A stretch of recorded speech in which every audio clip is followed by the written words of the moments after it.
أعوذ بالله من الشيطان الرجيم بسم الله الرحمن الرحيم زين للناس حب الشهوات من النساء والبنين والقناطير المقنطرة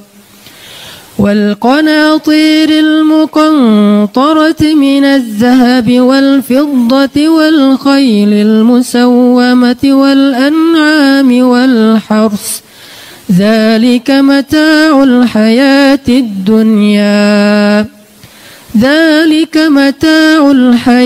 الدنيا والله عنده حسن المآب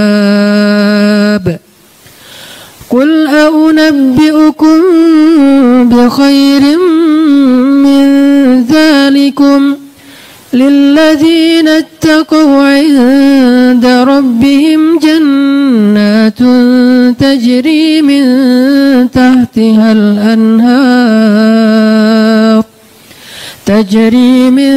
تحتها الأنهار خالدين فيها وأزواج مطهرة ورضوان من الله والله بصير بالعباد.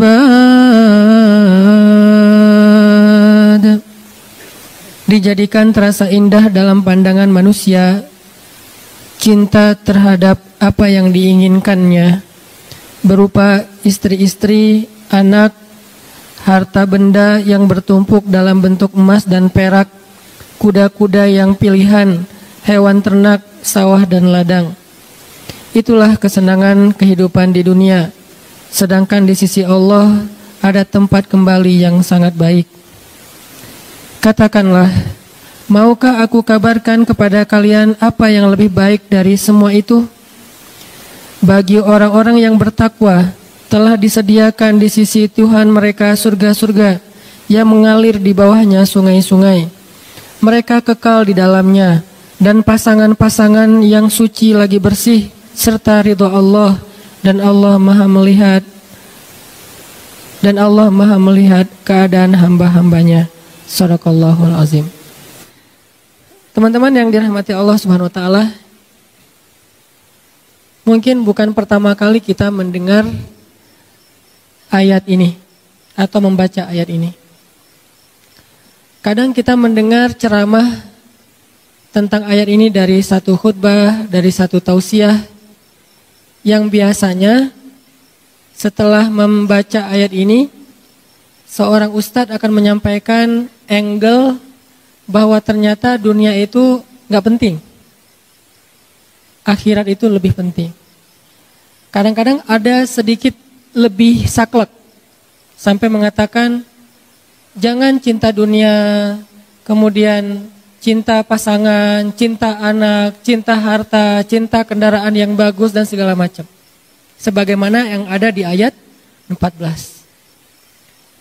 Tapi kalau kita mau membaca ayat ini dengan konsep perbandingan, karena saya terbiasa ketika belajar di Mesir itu dibangun pola pikir memperbandingkan satu teks dengan teks yang lain supaya utuh pemahaman kita, ternyata enggak gitu-gitu amat. Maksud dari dua ayat ini tuh sederhana sebetulnya. Jangan sampai dunia melalaikan kita dari akhirat. Kalau enggak sampai melalaikan, enggak apa-apa. Kita boleh mencintai pasangan, kita boleh bersenang-senang dengan pasangan. Kalau enggak ada pasangan, sabar dulu. Kita boleh punya kendaraan yang bagus, kita boleh punya, kalau di sini al-khailul musawwamah. Kita boleh punya onta ataupun kuda yang bagus. Musawwamah itu kuda dan onta yang mahal loh. Harga kuda Nabi itu di atas 300 juta. Harga onta Nabi itu mungkin sekitar 2 miliar. Harga Alphard 1 miliaran ya. Berarti lebih mahal daripada Alphard. Boleh nggak kita misalnya bercita-cita pengen punya Alphard? Boleh. Asalkan jangan sampai kita korupsi. Jangan sampai kita bohong, jangan sampai kita curang, jangan sampai kita ngezolimin orang lain yang nanti merugikan dunia dan akhirat kita. Boleh nggak kita berharap punya istri yang cantik? Saya belum jawab. Boleh nggak sih? Yang di atas pengen punya suami yang keren, boleh nggak?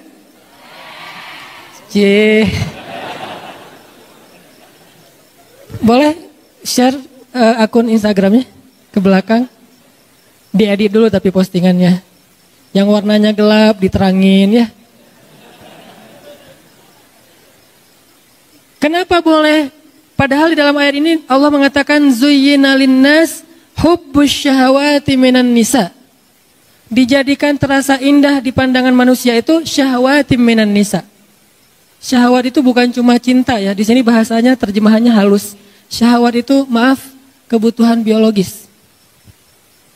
Sehingga ada yang ngomong gini nih, sering ada di komen, ada di statement di sosmed tuh gini. Nikah mah jangan karena hawa nafsu, tapi karena Allah. Sehingga kalau ada yang nanya ke saya, Ustadz tuh nikah nafsu gak sih? Nafsu, saya bilang. Kalau gak nafsu gimana caranya? Wah, Ustadz gak benar, berarti nikahnya gak ikhlas karena nafsu. Perhatikan firman Allah di surat Al-Mu'minun. Walladzina hum li furujihim hafizun illa ala azwajihim. Orang yang menjaga, kemaluannya kecuali kepada istri-istri mereka. Oh kalau gitu nikah boleh dong karena hawa nafsu? Boleh banget, memang gitu. Bukankah makna litaskunu ilaiha yang kita singkat dengan istilah sakinah itu adalah laki-laki supaya merasa tentram kepada perempuan? Itu bahasa kiasan. Al-Quran itu punya gaya bahasa kiasan, punya gaya bahasa peribahasa Al-Quran itu ada. Salah satu peribahasa Al-Quran itu inna angkaral aswat la sautul hamir. Sesungguhnya seburuk-buruk suara itu suara keledai, itu peribahasa Al-Quran. Ada juga kiasan. Kiasannya apa? Yang tadi kiasannya litaskunu ilaiha, supaya kalian merasa tentram kepada istri kalian. Maksud tentram di sini adalah bisa menyalurkan kebutuhan biologis dengan cara yang terhormat dan halal. Masa sih Ustadz? Nih dengerin hadis Nabi. Ada seorang sahabat nanya ke Nabi gini, ya Rasulullah, memangnya kalau seorang laki-laki menyalurkan kebutuhan biologisnya kepada perempuan istrinya, itu berpahala nggak sih Rasul? Syahwat kepada istri, pahala nggak sih Rasul? Nabi balik bertanya, kalau dia menyalurkannya kepada selain istrinya, dosa nggak? Dosa. Begitu juga kalau dia melakukannya kepada istri yang sah, maka dia menjadi pahala dan ibadah. Oh kalau gitu harus hawa nafsu? Iya. Walaupun itu bukan yang terpenting. Tapi Nabi meletakkan itu di awal. Ketika Nabi mengatakan pilihlah perempuan karena 4 hal. Yang paling depan apa? Fisik kan? Walaupun yang paling utama apa? Agama, iman. Tapi Nabi nggak meletakkan agama di depan, padahal agama paling utama. Kenapa? Nabi itu kalau ngomong yang realistis. Walaupun punya idealisme. Ini lihat gaya bahasa Nabi ini. Kalau kita kan agama. Kata Nabi bukan. Fisik dulu, harta, keturunan, baru agama. Tapi kalau disuruh pilih, agama dulu. Tapi Nabi nyebutnya apa? Fisik dulu kan?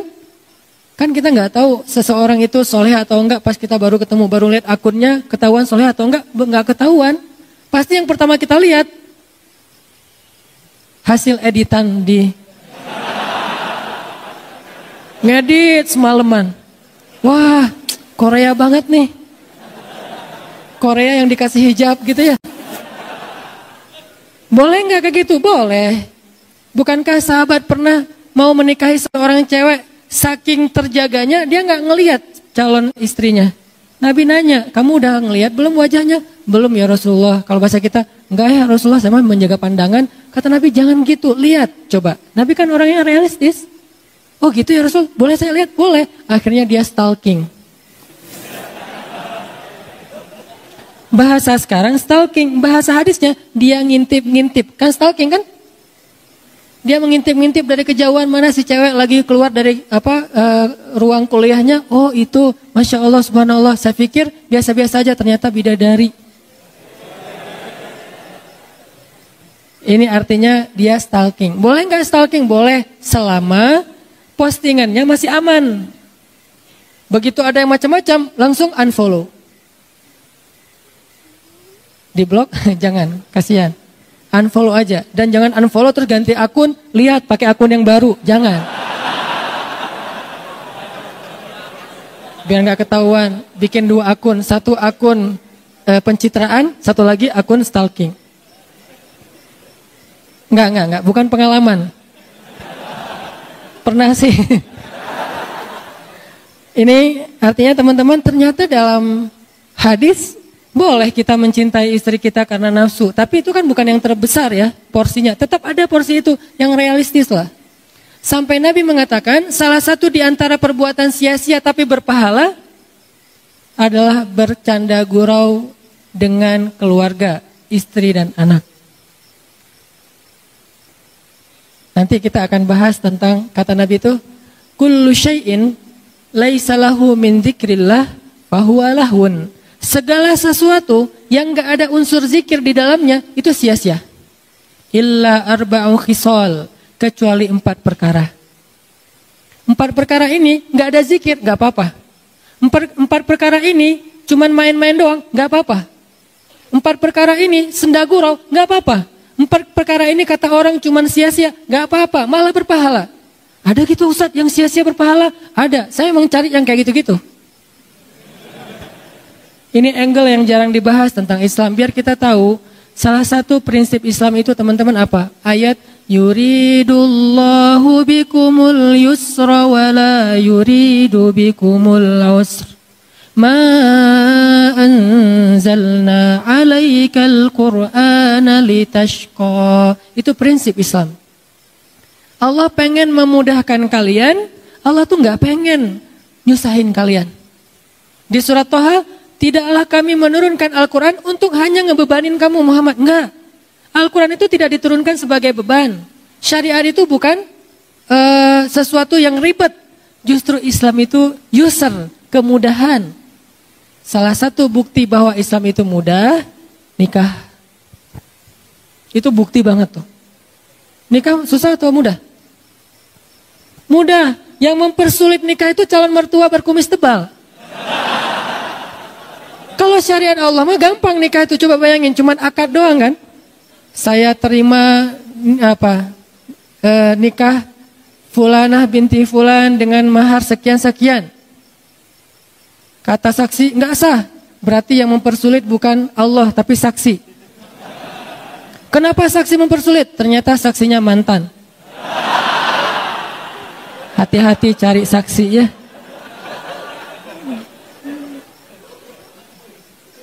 Udah akad benar? Enggak. Oh ulangi lagi. Sah saksi? Belum. Seharian gak bakalan sah kalau saksinya adalah M bintang-bintang. Cari saksi itu yang netral. Yang udah move on. Ustadz. Insya Allah ya. Nih teman-teman. Artinya akad nikah itu sederhana loh. Kalau kita gak bisa akad dengan bahasa Arab, maka kita bisa pakai bahasa Indonesia. Nggak bisa hafal, boleh nyontek. Salah, bisa diulang. Salah lagi, bisa diulang. Nggak boleh sampai 3 kali salah, passwordnya dikunci. Nggak ada tuh. Kan kalau akun yang lain 3 kali salah masukin password, nggak bisa lagi ya. Kita harus detect lagi tanggal lahir, nama ibu, permainan yang disukai waktu kecil, segala macam. Kalau lupa gimana? Itu sulitnya birokrasi manusia. Kalau Allah mah asik-asik aja. Salah, ya udah nggak apa-apa ulang. Seharian diulang, Allah tungguin. Begitu benar sekali, sah, Allah bahagia. Malaikat bahagia, ngedoain kita tuh malaikat tuh. Sebetulnya nikah itu sederhana, cuman kayak gitu doang, mengubah status orang yang tadinya sentuhan aja nggak boleh, sekarang sentuhan jadi berpahala.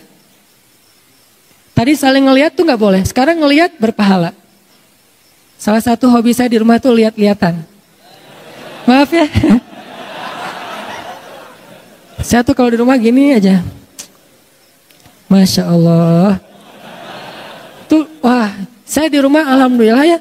Jarang sholat sunnah kecuali sholat sunnah yang muqayyad. Kalau mutlak itu jarang. Sholat sunnah mutlak itu kan bebas ya kapan aja ya. Itu jarang. Karena diganti dengan memandang wajah istri. 4 hal ya. Boleh walaupun sia-sia. Boleh tuh. Kullu syai'in laisa lahu min dzikrillah fahuwa lahwun illa arba'u khisal. Segala sesuatu yang tidak ada zikir kepada Allah di dalamnya lahwun. Sia-sia kecuali 4 perkara. 1. Masyur rajul bainal ghardain. Bolak-baliknya seorang laki-laki di antara 2 spot. Apa maksudnya? Berburu. Kalau bahasa ulama memanah.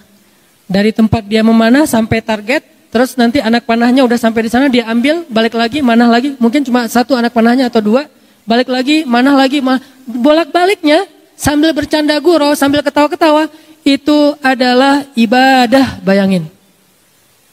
Cuman sebagian ulama menafsirkan hadis. Kalau dulu konteksnya memanah, kalau sekarang berburu. Intinya menembak kan?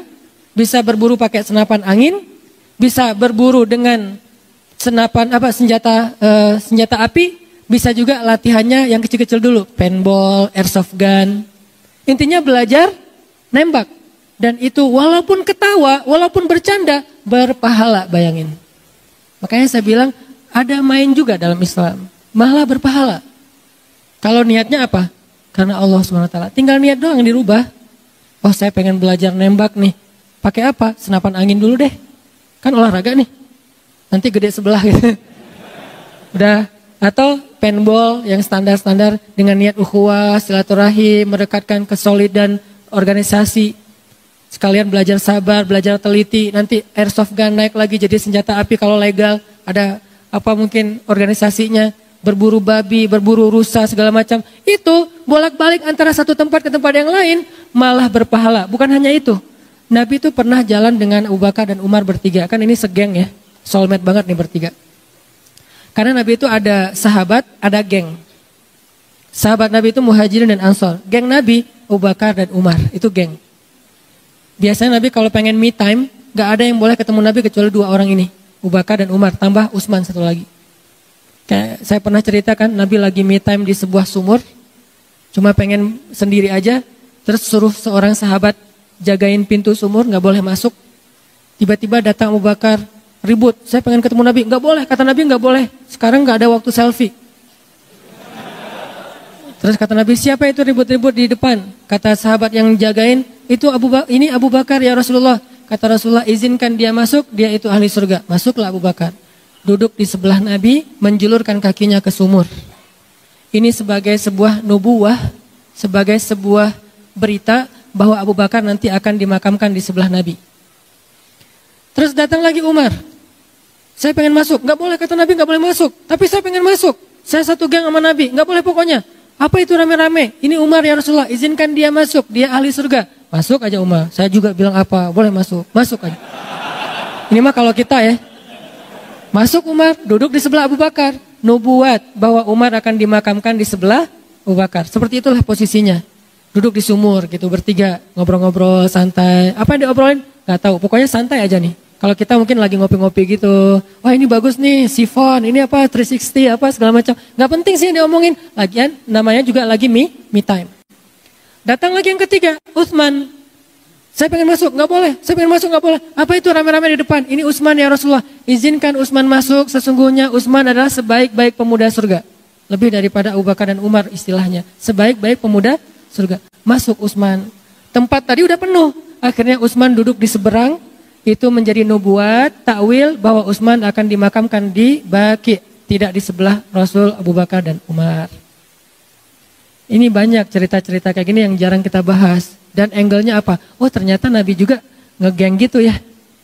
Karena yang nyambung kalau TikTok itu cuma mereka bertiga nih. Kalau yang lain diam dengerin aja, sami'na wa ata'na, Masya Allah, Masya Allah. Kalau ini enggak ya Rasulullah, gini. Suka berbeda pendapat dan itu seru.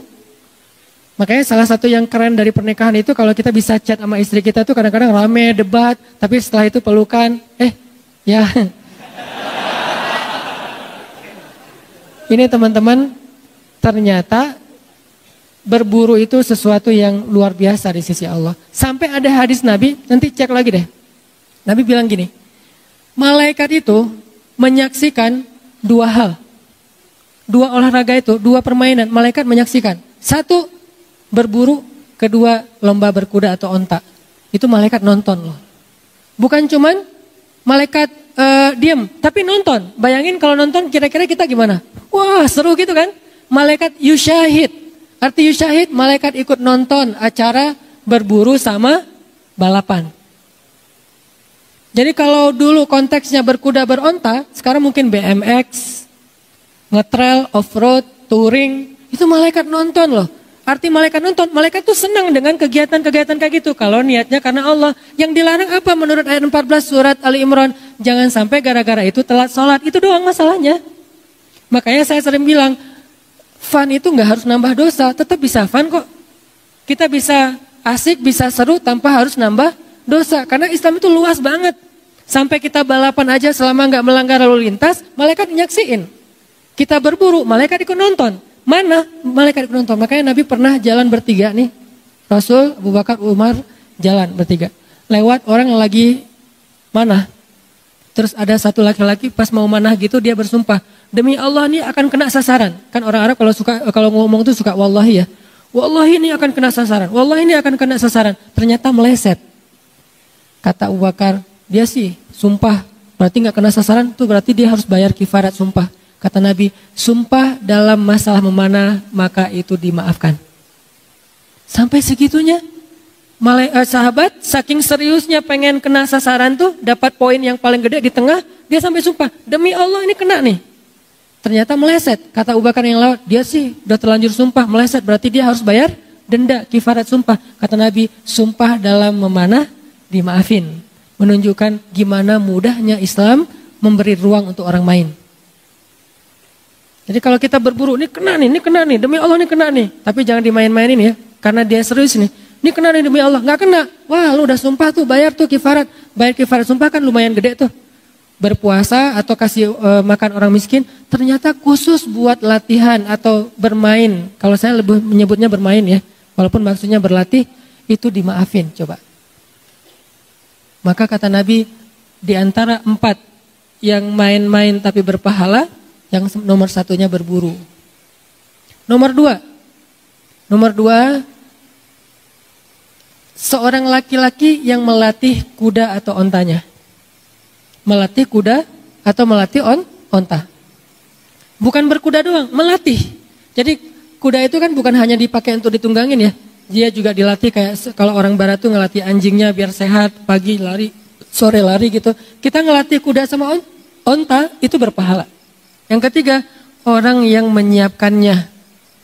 Yang menyiapkannya ini kalau dalam konteks dulu sejarah yang bawa-bawa anak panah.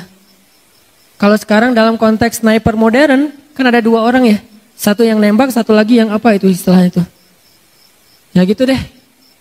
Asisten atau apa itu. Nah gitulah pokoknya. Saya gak ngerti istilahnya kan ada 2 orang kan. Satu yang nembak, satu lagi yang ngukur-ngukur gitu kan. Kecepatan angin atau apa. Nah dua-duanya dapat pahala dan dijamin surga. Coba lihat.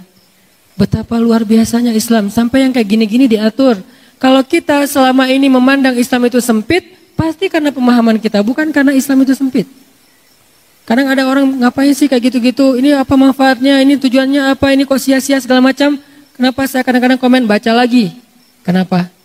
Karena kurang baca deh. Karena hadis yang kita baca kan dari dulu innamal a'malu binniyat. Padahal jumlah hadis itu yang dihafal Al-Bukhari aja ada 200.000 hadis. Yang dihafal oleh Imam Ahmad bin Hambal ada 1 juta hadis. Berapa yang sudah kita hafal sehingga kita mengatakan ini sia-sia. Banyak angle-angle agama, angle Islam yang kita belum tahu. Termasuk tadi mundar-mandir sampai disebutkan oleh seorang tabi'in tentang keadaan sahabat di zaman Rasul. Dia bilang, saya melihat banyak sahabat-sahabat Nabi itu ketika memanah, lagi latihan, kalau sekarang bermain, antara satu spot ke spot yang lain, mereka sambil ngambil anak panah, sepanjang perjalanan mereka bersenda gurau, bermain-main, saling tertawa, dan kata mereka ini sesuatu kebaikan. Jadi nggak sekaku, mana mau wajahnya apa serius gitu ya, terus lempeng aja, Kalau ada yang ketawa, astagfirullahaladzim, gak boleh banyak ketawa. Gak gitu-gitu amat Islam teh.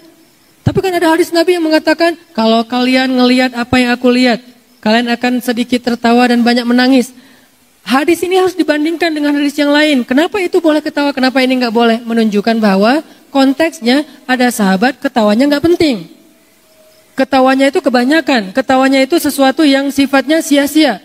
Kalau ketawa, kalau bercanda dalam urusan kayak gini nih, sesuatu yang bermanfaat, maka itu dibolehkan. Bahkan Nabi pernah dalam perang Khaybar.